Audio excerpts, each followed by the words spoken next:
guys, இந்த வீடியோல வந்து என்ன பார்க்க போறோம் அப்படினு பாத்தீங்கன்னா காலபைரவர் கோவிலுக்கு போனத பத்தி தாங்க பார்க்க போறோம். ஃபர்ஸ்ட் டைம் வந்து நான் காலபைரவர் கோவில் போயிருக்கேன். இந்த மாதிரி காலபைரவருக்குன்னு இருக்கக்கூடிய கோவிலுக்கு நான் எப்பவுமே போனது கிடையாது. சோ இப்பதான் ஃபர்ஸ்ட் டைம் போயிருக்கேன். அங்கே போன உடனே வந்து என்ன பண்ணிட்டோம்னா கோவிலுக்கு வந்து அர்ச்சனைக்கு ஏதாவது திங்ஸ் வாங்கலாம் அப்படின்னு சொல்லிட்டு போனேன். போய் பார்க்கும்போது வந்து அர்ச்சனை திங்ஸ் எல்லாமே இருந்தது. பட் நாங்கள் ஆள் இல்லை. ஏன் அப்படின்னு பார்த்தீங்கன்னா அவங்க வந்து என்ன சொல்லிட்டாங்கன்னா 5:30க்கு மேலே தான் வந்து கோவிலே வந்து ஓப்பன் பண்ணுவாங்களாம். ஸோ அந்த டைமில் தானே அர்ச்சனை திங்ஸ் எல்லாம் தேவைப்படும். அதனால் அந்த டைமில் ஐயர் வந்ததுக்கு அப்புறம் தான் அர்ச்சனை திங்ஸ் கொடுப்பாங்க அப்படின்னு சொல்லிட்டாங்க. அது மட்டும் இல்லாமல் எனக்கு ரொம்ப நாளாக ஒரு ஆசை இருந்தது. என்ன அப்படின்னு பார்த்தீங்கன்னா வாராகி அம்மன் கோவில் போகணும் அப்படின்னு சொல்லிட்டு அப்பப்போ இன்ஸ்டாகிராமில் பார்த்து ஒரு ஆசை இருந்துச்சு. ஆனால் யதார்த்தமாக நான் அந்த கோவிலுக்கு போகும்போது வாராகி அம்மன் கோவிலும் பக்கத்துலேயே இருந்தது. பார்த்தோன்னே செம்ம ஹாப்பி, செம்ம எக்ஸைட்மெண்ட்டாகவும் ஆயிட்டேன். போய் பார்த்தா ஆனால் கோவில் டோர் வந்து க்ளோஸில் இருந்தது. ஆனால் அந்த டோர் வழியாக வந்து சாமி தெரிஞ்சாங்க. பார்த்து வணங்கிட்டு அந்த சைடு கோவிலெல்லாம் சுற்றி பார்க்கும்போது அந்த இடம் அவ்வளோ அழகாக இருந்ததுங்க. ஆனால் கொஞ்சம் வெயிலாக இருந்தது. ஸோ ஈவினிங் டைம் போல் போனீங்க அப்படின்னா அந்த இடம் எல்லாமே கொஞ்சம் நல்லா இருக்கும். சரி ஓகே அப்படின்னு சொல்லிட்டு சுற்றி முற்றி வீடியோஸ்லாம் எடுத்துகிட்டு இருந்தேன். அங்கே வந்து இந்த கோவிலுக்கு போகணும் அப்படின்னு நினச்சிங்க அப்படின்னா வந்து காரு பைக்கு இந்த மாதிரி எதுலையாவது போனால் தான் போக முடியும். ஏன்னா இது வந்து ஒரு மலைக்கு கீழே ரொம்ப தூரத்தில் தான் இருக்குது உள்ளார. அந்த சைடு வந்து இந்த கோவில் வந்து எங்கே இருக்குது அப்படின்னு பார்த்தீங்கன்னா செங்கல்பட்டு மாவட்டத்தில் தான் இருக்குது.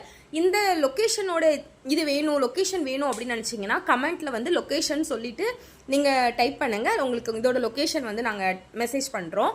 இது என்ன அப்படின்னா கோவில் போய் பார்க்கும்போது வராகி அம்மன் கோவில் வந்து ரொம்ப அருமையாக இருந்தது. ஆனால் போய் உட்காந்து வந்து ரொம்ப மைண்ட் ரொம்ப பீஸ்ஃபுல்லாக யோசிக்க ஆரம்பிச்சிருச்சு.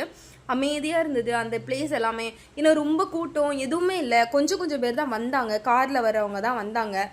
அப்படி பார்க்கும்போது சுற்றி முற்றி பார்த்துட்டு சரி ஓகே அப்படின்னு சொல்லிட்டு அந்த சைடு இருந்துட்டு இருந்தேன்.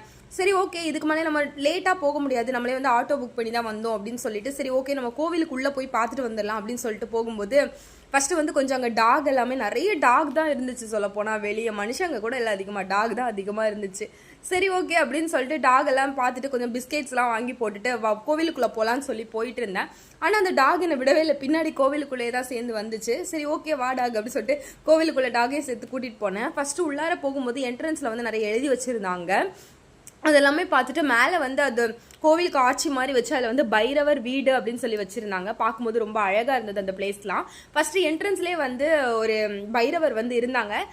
சிலை வடிவத்தில் இருக்கும்போது உள்ளே வந்து என்ட்ரன்ஸ்லேயே இருந்ததுனால சரி ஓகே அப்படின்னு சொல்லிட்டு அவங்களே இப்படி பார்த்துட்டு அப்படியே ஜாலியாக இருக்கும். உங்க கூட கொஞ்சம் நேரம் பேசிட்டு ஃபன் பண்ணிட்டு அப்படியே உள்ளார போக ஆரம்பிச்சிட்டேன். உள்ளார போயிட்டு கொஞ்சம் தூரம் திரும்பி போய் பார்த்தா என் பின்னாடியே தான் வெளியே இருந்த பைரவர் என் கூடவே வந்தாங்க. சரி வாங்க பைரவரே சேர்ந்து போகலாம் அப்படின்னு சொல்லிட்டு உள்ளார போக ஆரம்பிச்சிட்டேன்.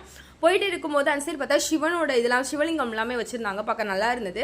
அந்த சைடு கொடிமரத்தை எல்லாமே பார்த்துட்டு சுற்றிட்டு அப்படியே முன்னாடி நடந்து போய்கிட்டே இருந்தேன். கோவிலுக்குள்ளே போகும்போது யாருமே இல்லை. ஏன்னா வந்து வெளியே எல்லாருமே வந்து ஒரு 4-5 கார் தானே